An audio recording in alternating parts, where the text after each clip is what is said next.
Hallo og velkommen tilbake til en ny video på min YouTube-kanal. Hvis du er ny her, hjertelig velkommen. I dag så har du kommet til den mest perfekte videoen du kunne komme til på min kanal. For i dag så skal jeg velge å fortelle historien om den gangen jeg tisset på meg på toget. Det høres verre ut enn det er, for det var ikke min feil, på en måte. Det er vanskelig å si, men jeg var bare... Grunnen til at jeg lager den videoen er fordi at det er egentlig ingen som har spurt meg om å lage det her, bortsett fra noen jeg kjenner, så derfor er det litt sånn... Jeg tenkte det var en kul idé, og i og med at Storytimes er veldig populært på YouTube generelt, så tenkte jeg kanskje mine seere, og eventuelt noen nye der ute, hjertelig velkommen hvis du er ny, kunne tenke seg å høre om den gangen jeg tisset meg på toget. Så hvor skal jeg begynne? Det er veldig traumatisk opplevelse, og som sagt, det høres verre ut enn det her, altså. Jeg skulle ta toget hjem fra Oslo, vil jeg tro, og nå bor jeg da altså i Drammen, ikke akkurat nå er jeg hjemme i Våler, men vanligvis så bor jeg på Danvik Folkehøgskole i Drammen, så da tar jeg toget dit, for det er der jeg bor. Så jeg husker ikke hva jeg gjorde i Oslo en gang, men det var, kanskje jeg var på platekompani og kjøpte meg noe film. Hvem vet?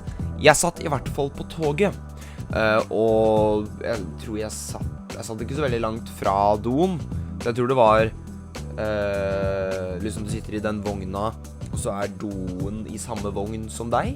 Jeg tror doen var i samme vogn som min egen. Jeg hadde med meg dritmye greier. Jeg hadde med meg kamerastativ, jeg hadde med meg en bag, jeg hadde med meg en sekk, jeg hadde liksom med meg alt. Og så tenkte jeg har jo ikke lyst til å legge fra meg alt det her i setet mitt når jeg skal på do, for jeg måtte på do. Jeg har liksom kameraet mitt der, og jeg stoler jo på folk. Jeg tenker jo, det er sikkert ingen som stjeler det, men just in case, så tar jeg med meg alt inn på do. Og det var der det begynte å gå bare nedover.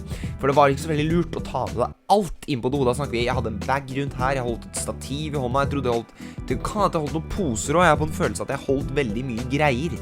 Så jeg hadde liksom alt dette her i hånda, mens jeg da viklet meg inn på do, kan du si, med alt dette her. Det var veldig trang do på toget. Hvis du ikke har tatt toget før, så må du gjerne vite at den doen der, den er ganske trang. Der får ikke plass til alt det jeg hadde med meg inn der, så jeg vet ikke hvorfor jeg gadd det, men jeg ville jo ikke risikere å miste kameraer og stativ og alt dette greiene her. Så jeg sto da på do, og hadde alt dette her rundt meg, og bag og poser og stativ og en sekk, og det var veldig mye, som sagt. Og jeg tenkte, jeg sitter egentlig vanligvis og tisser. Jeg vet jeg er gutt, men jeg sitter og tisser, fordi det er mye deiligere. Så slipper jeg å stå, så kan jeg bare sette meg ned og pisse, liksom. Det er veldig greit. Hvis du synes det er teit, så... Ok, det går fint. Bare prøv det. Når du først prøver å sitte og tisse, jeg regner med at du gjør det når du skal gjøre noe annet enn å tisse også. Altså, så da du vet hvor digg det er å bare sette seg på dass, ikke sant? Så jeg trenger ikke å forklare hvorfor jeg sitter og tisser, egentlig. Men i stedet for å sitte og tisse, i og med at jeg hadde alt det drittet her, så valgte jeg denne gangen å stå. Noe som jeg sjeldent gjør, kun hvis jeg må skikkelig på do, eller hvis jeg er på et offentlig sted, eller ja, har med meg mye greier. Så jeg sto da og skulle kneppe opp buksa, som man sier. Og jeg knapp opp, jeg må påpeke dette her mange ganger, fordi det er viktig, for det er ikke min feil at jeg tisset på meg. Jeg knepper opp buksa med alt dette her i armene og så videre, og buksa kommer opp, og jeg begynner å tisse. Og toget, selvfølgelig, her kommer det. Toget bestemte jo seg selvfølgelig for å bråbremse mens jeg sto og tissa. Og da, jeg rekker jo ikke jeg klarer så vidt å holde min egen tiss, fordi jeg har jo så mye dritt i hender og rundt og overalt. Så tissen smetter selvfølgelig inn i buksa mens jeg tisser. Og så tisser jeg på meg, og så står jeg hjemme på do der, og toget er da ferdig med å bremse, og toget står jo stille. Så jeg er bare sånn der, hvordan i alle... Det her er jo det villeste jeg har vært med på. Nå står jeg her med tissen inni buksa mens jeg tisser. Jeg tisset heldigvis ikke så mye, det kunne vært verre. Men det ble ganske mye tiss. Heldigvis så hadde jeg en ganske lang genser og en jakke på meg, så jeg kunne dekke over. Men jeg var så veldig redd for at det skulle lukte tiss. Så resten av togturen så bare satt jeg veldig langt vekk fra folk. og bare sånn, jeg beklager, jeg kunne ikke noe for det her, det er ikke min feil. Så når toget kom til Drammen, så det tar sånn 10 minutter, 15 minutter å gå opp til skolen der jeg bor. Så da, jeg kan man si lett jogga, eller kappganga opp til skolen for å liksom komme meg hjem, så jeg får dusja. For jeg kan ikke drive og lukte piss resten av dagen, eller kvelden, eller når det var. Jeg tror det var på kvelden.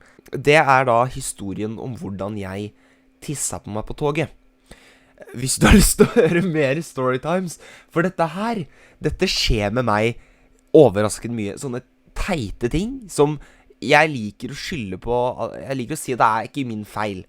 Men heldigvis uheldigvis egentlig, så klarer jeg å havne opp i alt dette tullet her hele tiden. Så hvis du likte denne storytimen, legg igjen en tommel opp. Og så gjerne abonner. Så snakkes vi, folkens, i neste video. Takk for at du så på igjen. Jeg vet ikke om jeg tror jeg angrer litt på at jeg lagde denne videoen her, men ja. Ha det! Rap is law and I'm passing the bar.